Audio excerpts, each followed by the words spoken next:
Good morning. Welcome to online worship with the First Unitarian Church of Worcester, Massachusetts. I'm Sarah Stewart. I'm the minister here. It's wonderful to have all of you with us this morning. I'm leading worship this morning with our Director of Faith Development, Juliet Donaldson, our Children's Coordinator, Abby Hannaford-Riccardi, our Assistant Director of Music, James Haupt, and our Worship Tech, Darren Belanger. Andy Donaldson is volunteering as our camera operator, and Steve Knox recorded a Stewardship Testimonial video. We are very pleased to have two members of Zela Musicale as our guest musicians today, Jagannath Khalsa on violin and our own Alicia Tringale soprano. Welcome to them. Thank you for your music. Here at First Unitarian Church, we strive in loving fellowship to honor the sacred, connect with each other, and serve justice. We are a welcoming congregation. Whatever your age, race, class, sexual orientation, or gender identity, we are delighted to have you with us this morning for our worship service. We are thinking of all of you with love during this difficult time when we cannot be together in person. Like this video and subscribe to our channel to help others find our community. You can stay connected to our church through our website, firstunitarian.com, our Facebook page, and our newsletter. The newsletter is the best way to keep up with everything that's going on at the church. We have a lively and active community, even though we are mostly doing things remotely. To get our newsletter, please go to firstunitarian.com and click subscribe to our newsletter at the bottom of any page. This is the day the Lord has made. Let us rejoice and be glad in it.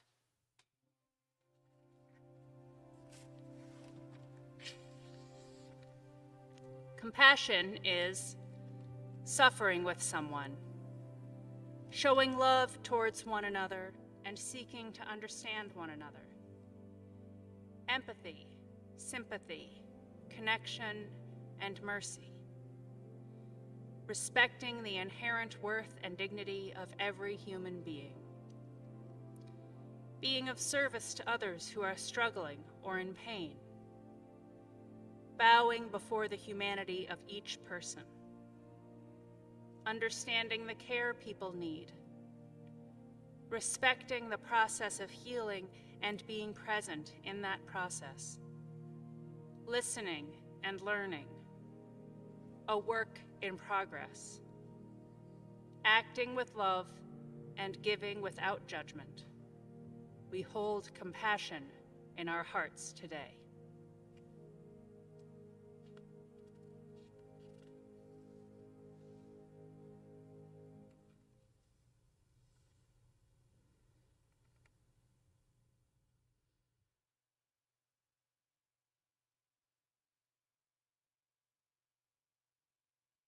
In the spirit of love, we light this chalice. I invite you to renew the covenant of our church by saying together the words which will appear on your screen. In the love of truth and in the spirit of Jesus, we unite for the worship of God and the service of all.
What though the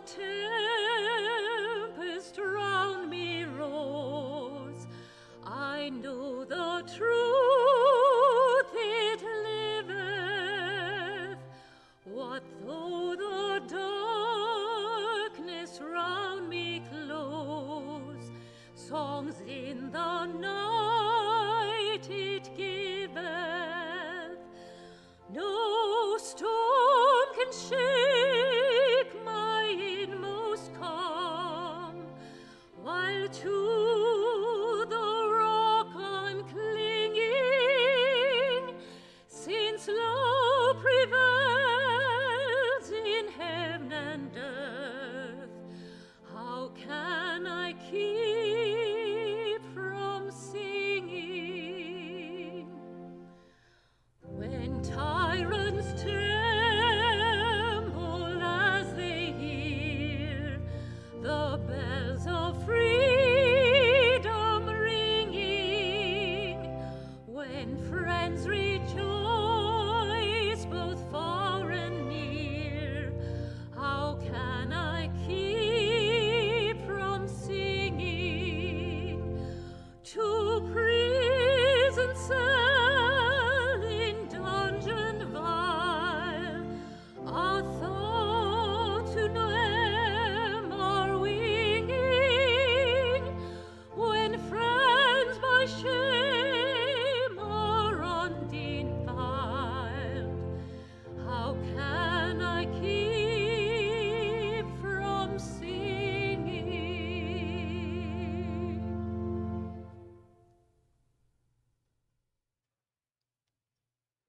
Good morning. Our magical chest of wonder and wisdom has already given us this morning's story. It's called Christopher Reeve, a Real-Life Superman. Once upon a time, there was an actor named Christopher Reeve who played the role of Superman in films during the 1980s.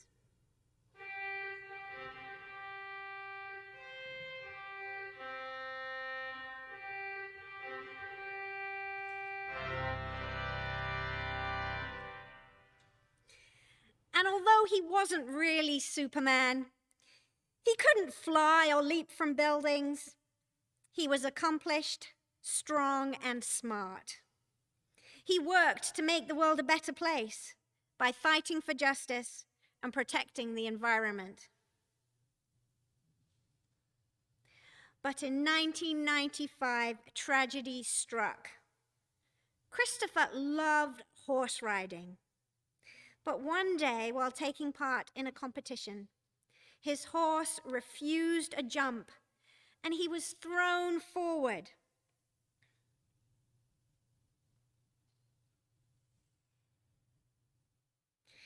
He woke 5 days later in hospital with a spinal cord injury. His brain could no longer talk to his body, and he was completely paralyzed. Even though he still had all his strength, intelligence, and willpower, he couldn't move any part of his body below his head. For a while, Christopher despaired. What could he do without the use of his body?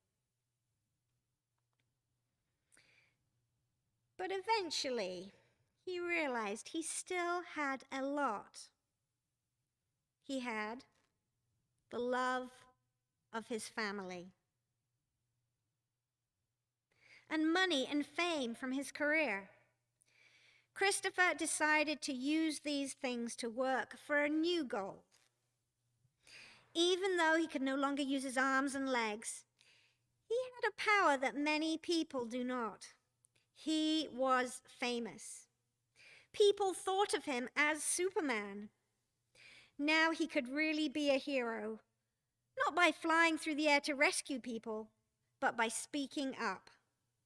Because he was famous, people would pay attention. They would listen, and they would want to help. He attended the Unitarian Church in Westport, Connecticut. He said that being a Unitarian gave him a moral compass. And he used the words of Abraham Lincoln to describe his faith.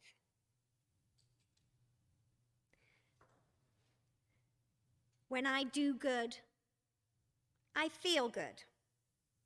When I do bad, I feel bad. And that is my religion.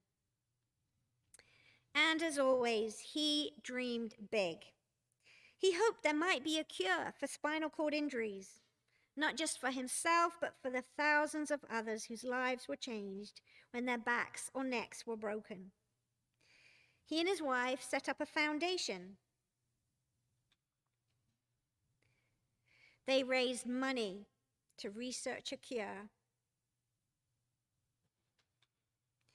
and pay for ramps and wheelchairs so that others with spinal cord injuries could move about. He spoke up to presidents, politicians, and scientists, and people listened. Christopher shows us that real superpowers come from refusing to give up, regardless of what life throws at you, and using the skills we have, whatever they might be, to help others. He didn't allow his injuries to limit him. Instead, he used them to find other ways to make a difference. And we can too. And now it is time for us to go to our UU Agora classes. Today we have Transfiguration with Ileana Ipsum, Professor Abby and Vibes. Or you can go to Soothing Sips with Ren and Spark.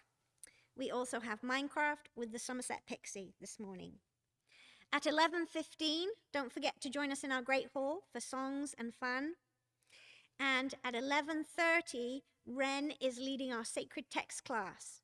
She'll be exploring the wisdom in Pixar cartoons, so please join us for that. Blessed be.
Auch mit gedämpften, schwachen Stimmen wird Gottes Majestät verehrt.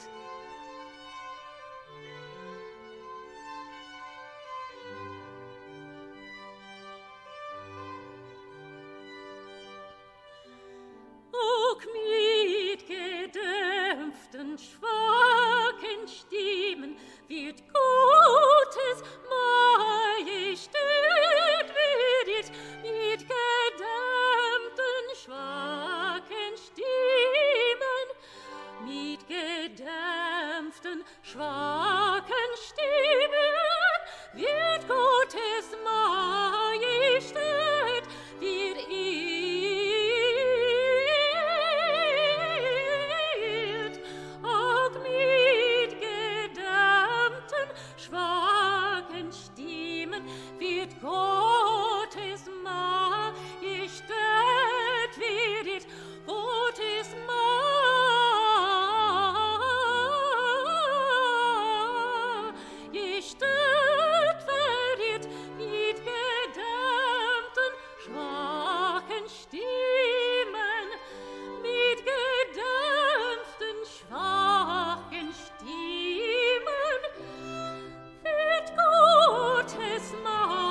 Schullet nur der Geist dabei.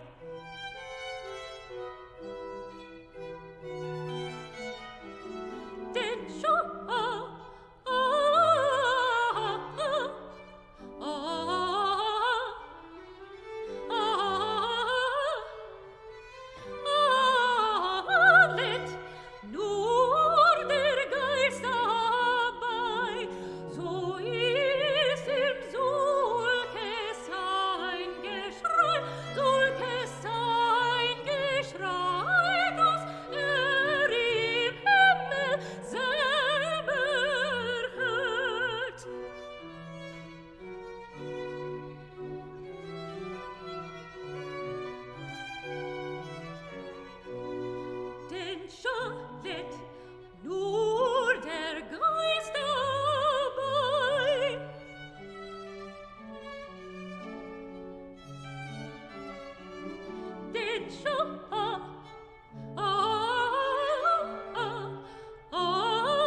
Please join me in the common prayer with the words on your screen.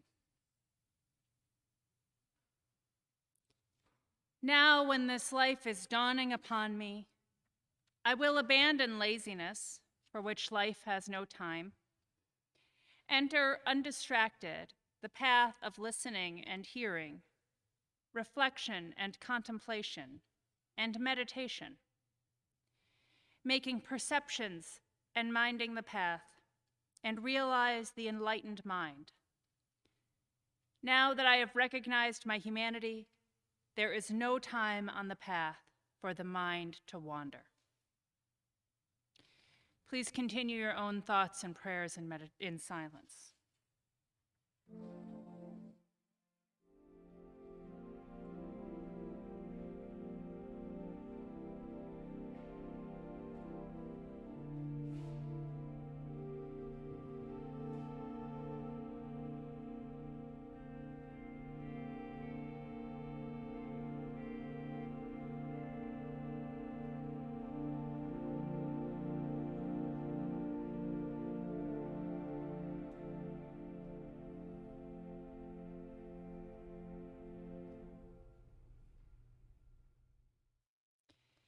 In this time of prayer, we share the joys and sorrows of our church with one another.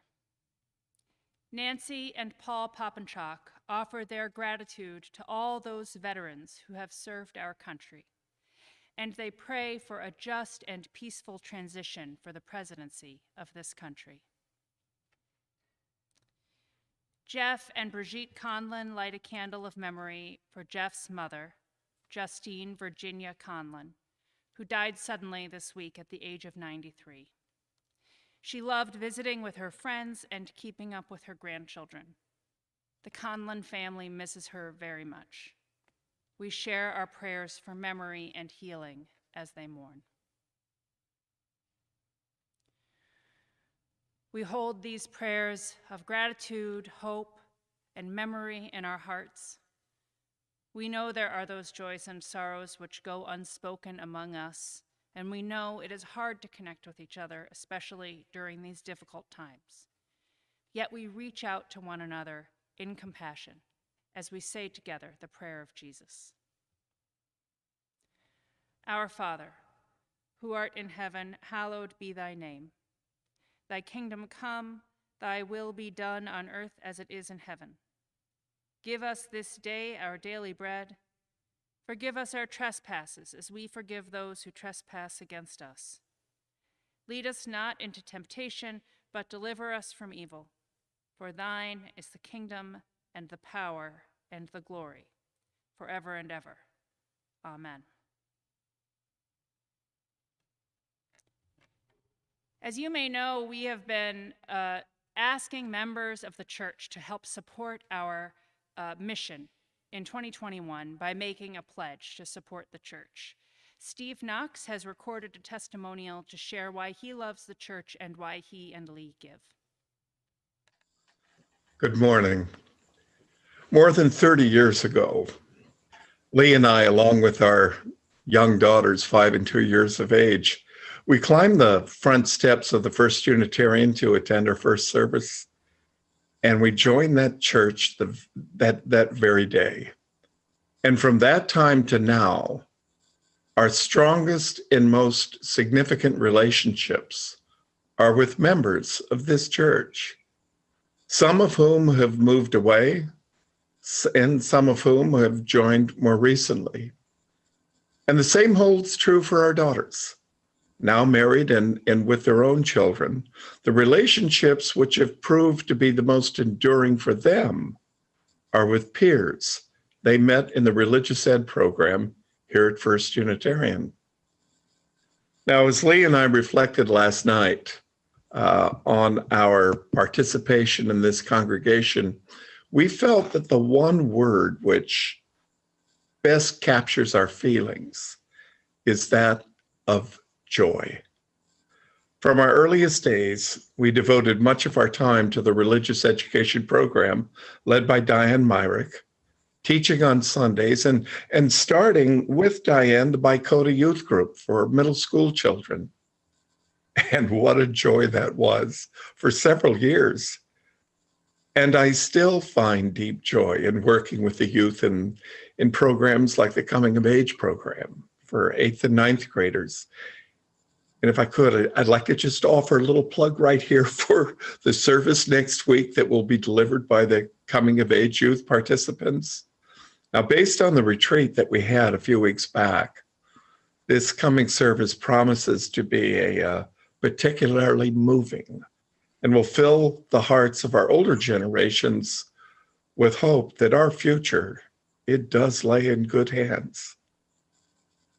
Now, during this period of separation due to the COVID pandemic, Lee and I find comfort in the broadcast on Sunday services and also in the regular Zoom meetings of the sisterhood and you guys.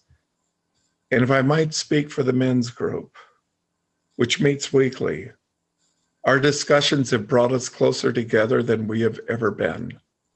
We have grown in respect for each other, valuing our differences and continually reaching for common ground. I find during the week that I'm anticipating the joy of our coming gatherings on Friday evenings.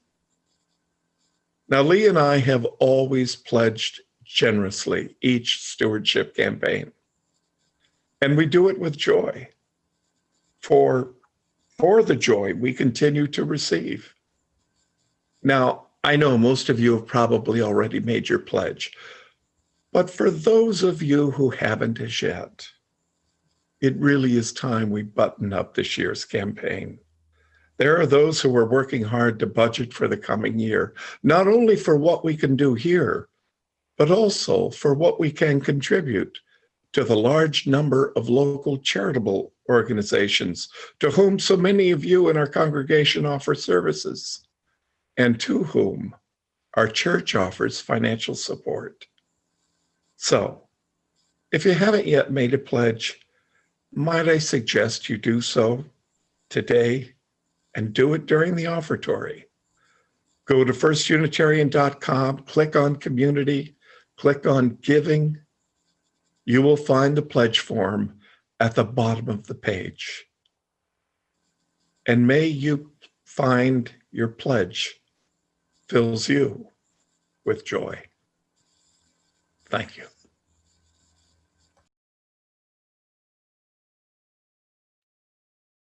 Thank you, Steve.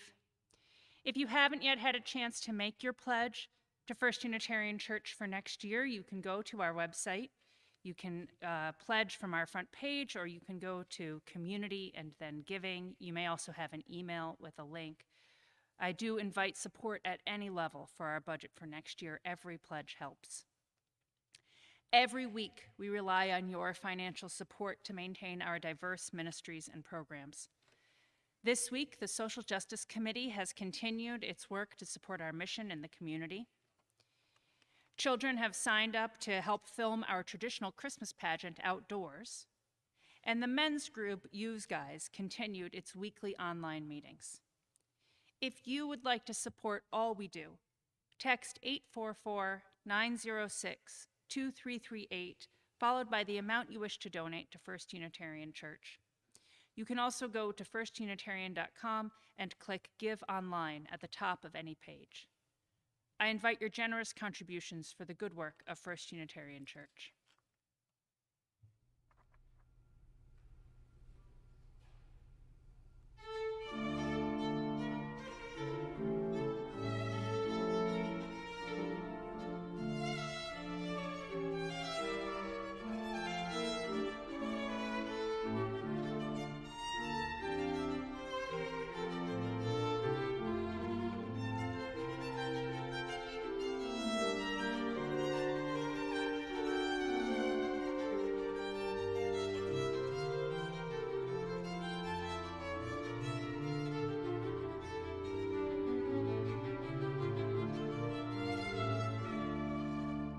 Ich bin vergnügt in meinem Leiden.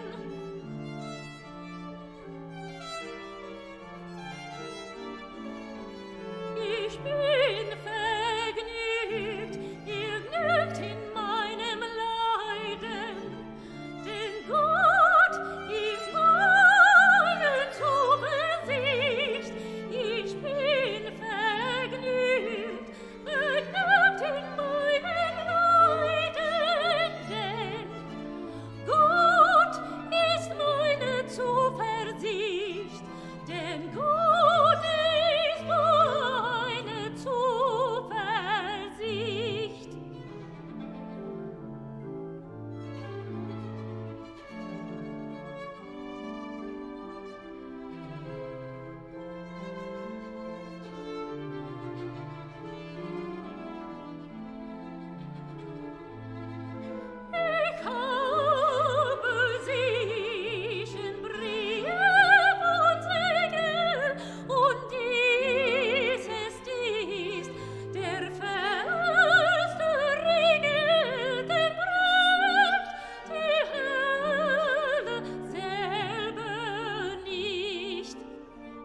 Our first reading is from the 16th Psalm.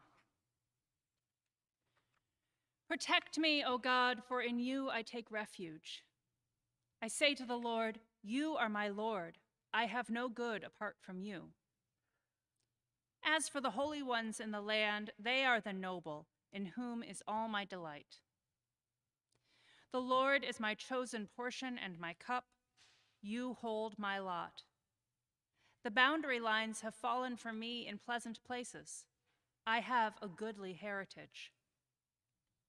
I bless the Lord who gives me counsel. In the night also my heart instructs me. I keep the Lord always before me. Because he is at my right hand, I shall not be moved.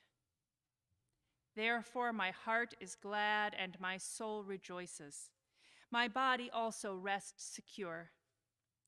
For you do not give me up to Sheol, or let your faithful one see the pit. You show me the path of life. In your presence there is fullness of joy. In your right hand are pleasures forevermore.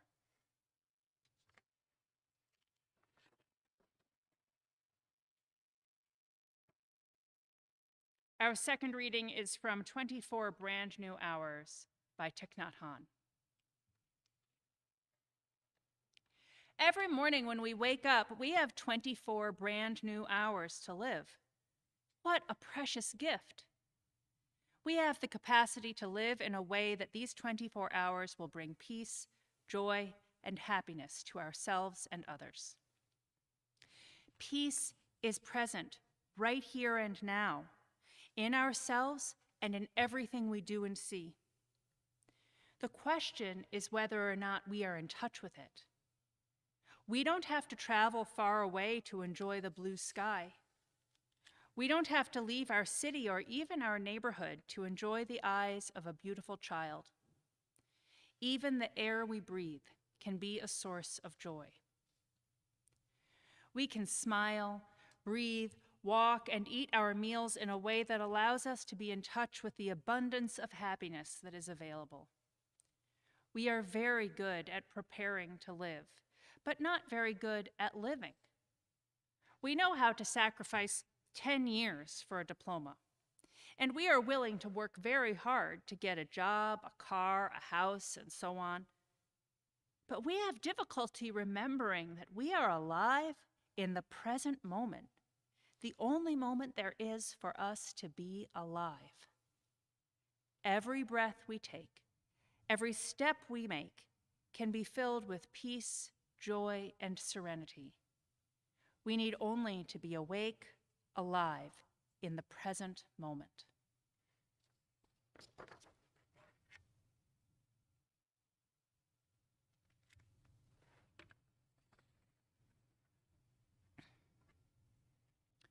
For the past several weeks, we've been talking about the hero's journey. This is our last Sunday in this theme of the hero's journey. Next Sunday, our coming-of-age youth are concluding their program and sharing their credos. I hope you'll tune in with us for that. I've talked about the hero's journey a lot, and if you believed the movies, where it often shows up, you would think that every journey had a really clear beginning and a middle and an end. If you remember the hero's journey, the hero receives the call to adventure. They may be reluctant to accept it at first, but eventually they do. They cross the threshold. They encounter tests, allies, and enemies. They reach the innermost cave, endure the supreme ordeal, face the abyss. They seize the prize that they find there and are resurrected and transformed by the experience, and then return to the ordinary world with a treasure, boon, or elixir to benefit their community. Beginning, middle, end. So in Star Wars, Luke leaves Tatooine to accept his role as a Jedi, goes to the Death Star to rescue the princess, nearly dies in the abyss of the trash compactor, but eventually gets the plans, flies his X-Wing into the Death Star, and returns to the rebellion a hero, and the story is over.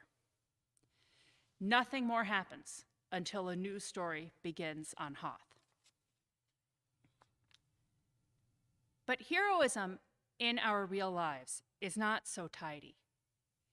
In the journeys of our lives, new beginnings arise in the middle of some other story. Lessons are learned and brought home while we're still in some other abyss. Rests are short. We must always begin again. Well, we've been talking about the hero's journey. We've talked about addiction. Recovery from addiction is an ongoing, lifelong process for many people. It's not a beginning, a middle, and an end. It's a persistence in the middle of the story. We talked about the struggle for racial justice, and we have wished that that story was at an end in our country, that the civil rights movement of the 1950s and 60s would have been that journey, and we would have arrived at the new hope of racial justice. But we find that we must always begin again in our personal lives and as a nation. Real people and their real lives, we're always in between, always on the journey, always setting out again after arriving home. Our call as heroes is to live by our deepest values wherever we are on the path. We do this through spiritual practice, and especially the practice of compassion. Now, you might be surprised to hear me say that I think compassion is the key heroic virtue. Because when we think of heroes, we think of Superman, right? Of strength, perseverance, bravery, fearlessness. But compassion is truly a virtue we need in the heroic journeys of our lives. Compassion helps us see things as they are. It frees us from desire. It helps us remember that other people are just as human as we are, and sometimes this is our primary spiritual struggle, to remember that other people are just as human as we are. Compassion allows us to forgive ourselves and return to the hero's path in love. In this life, we seek compassion for ourselves, for our past, and for other beings.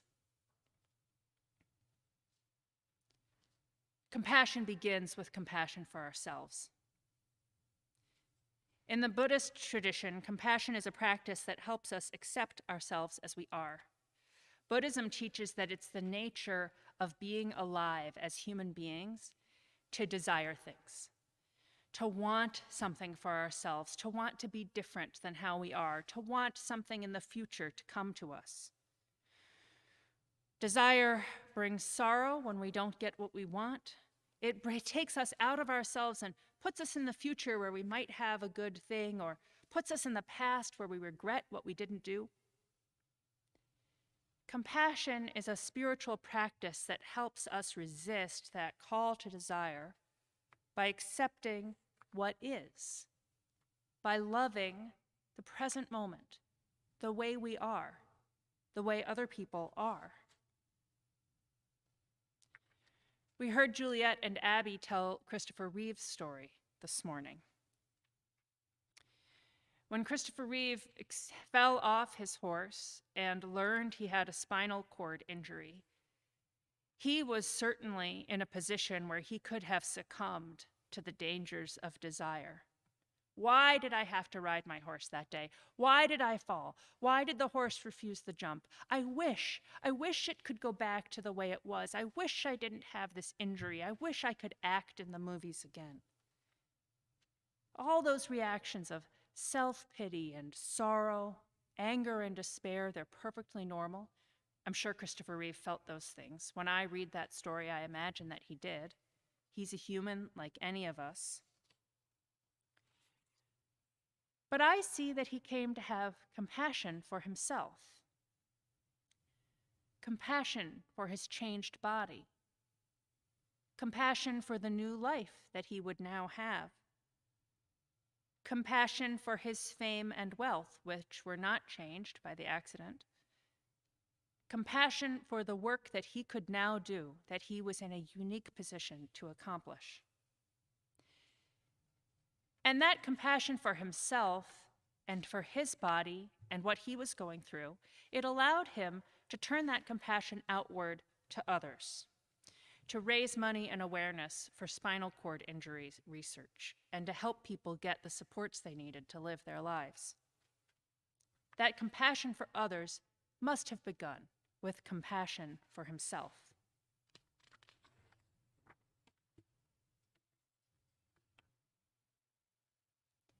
In the heroism of our lives, we go on our journeys again and again. We learn this truth of compassion over and over. This is why we call it practice, because we don't just learn the lesson of compassion once and know it forever. We practice it. In Buddhism, it's practiced through meditation. In Christian and other traditions, it's practiced through prayer, through charitable acts in the world. And the Buddhists teach that it's only the spiritual masters who truly learn this lesson of compassion. For most of us mere mortals, we must practice it to learn it. And we even walk paths our ancestors walked and learn to have compassion for them as well. It's not just our own stories we have to walk again and again. Unitarian Universalist minister and Buddhist priest James Ford tells a story from his own life. He tells about his father's alcoholism and how when he was young and his father was drunk, his father would tell him the story of the trauma he had endured in World War II that he had never overcome.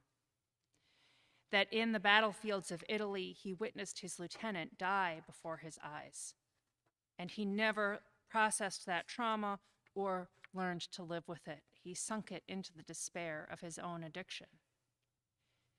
James's father dreamed that memory even after the war, throughout the rest of his life. And James came to dream that memory as well, to dream the battlefield, dream the death, dream the trauma. Sometimes the journeys of our past, even our parents' journeys, become our journeys. The heroism of our lives is learning to find our way through them without repeating them.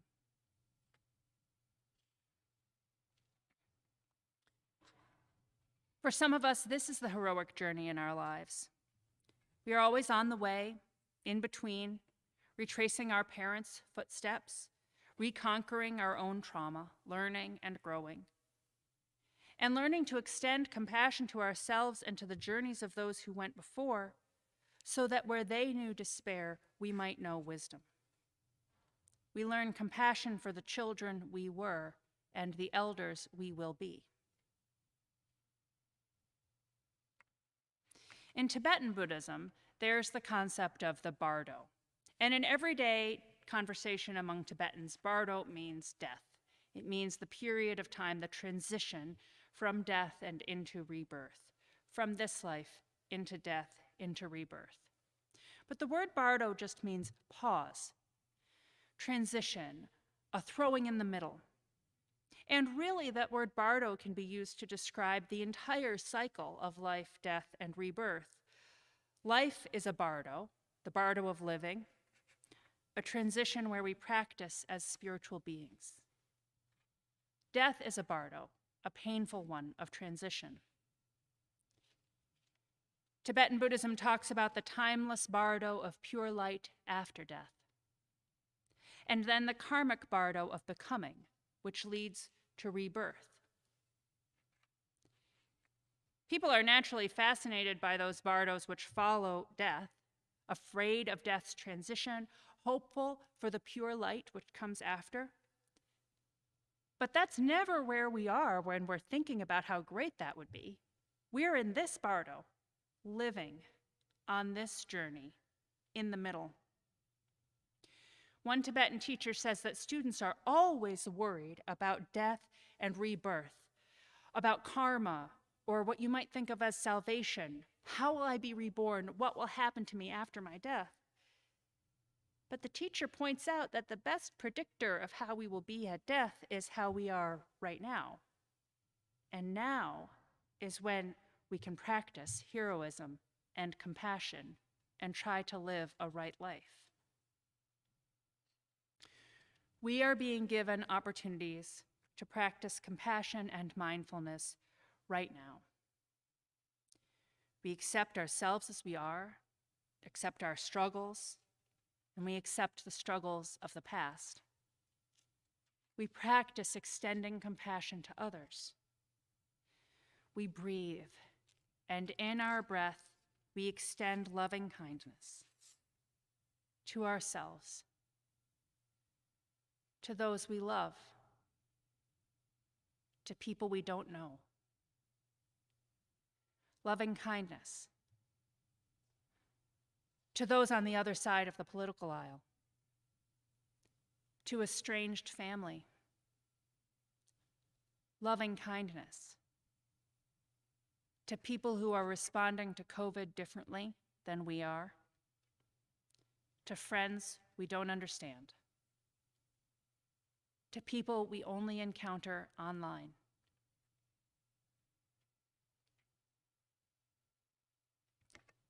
Compassion and loving kindness are our spiritual tools for rebirth while we're still on the journey of life.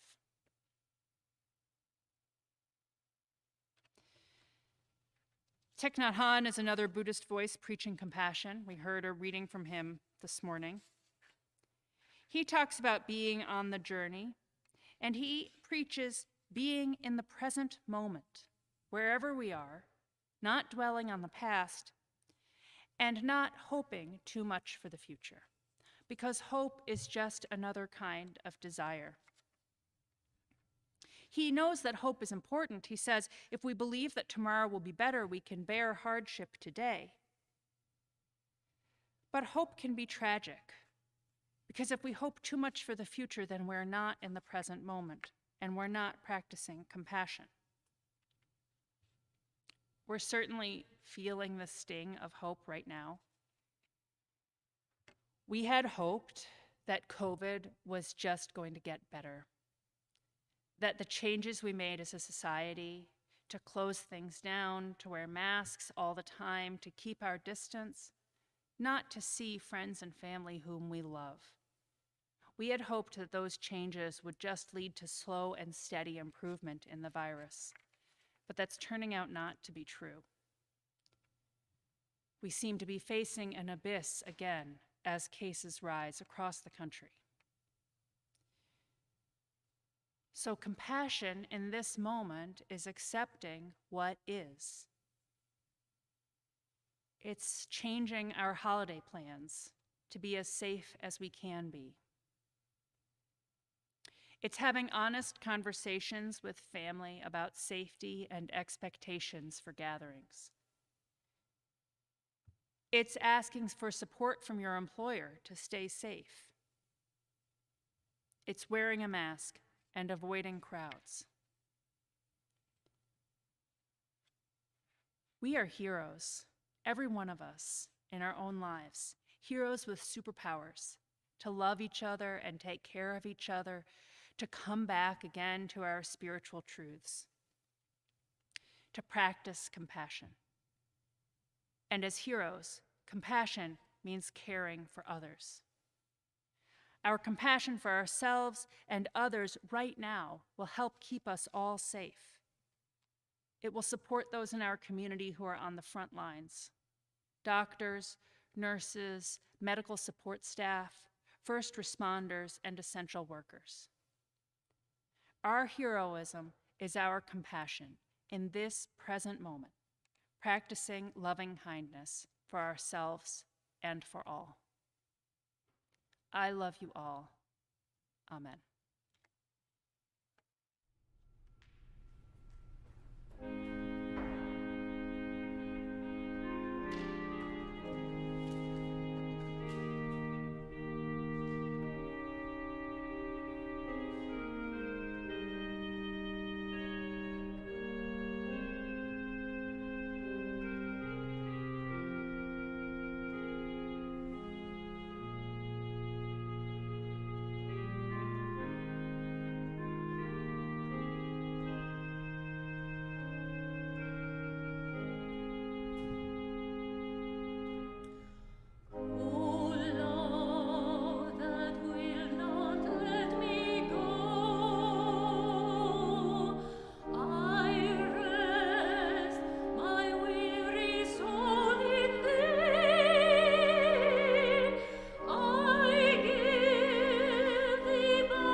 Go forth into the world in peace.